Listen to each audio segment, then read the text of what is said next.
morning, this is Michael Zippy Dude over at Russ Darrow Kia Wauwatosa. What I have right here is a 2023 all-new Kia Niro.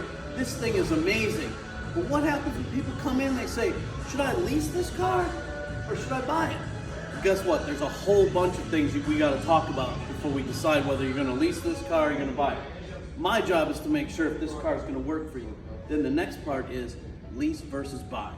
I'll give you the easy stuff, okay? The easy thing is if you drive a lot of miles, you ain't leasing this car, all right? If you drive very little miles or you're retired, you're probably gonna lease this car, all right?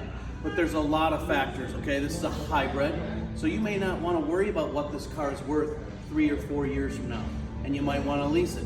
If you're gonna drive it all over the state and drive down to Florida with it and drive it for the next 3 to 7 years, you're probably a buyer. Those are just the high level stuff, but we're going to talk about a whole lot of stuff because if there's one thing we do at Russ Darrow Kia Wauwatosa is we make sure we know whether you should be leasing or buying, and we'll argue with you all day if we have to. Michael Zippy Dude at Russ Darrow Kia Wauwatosa.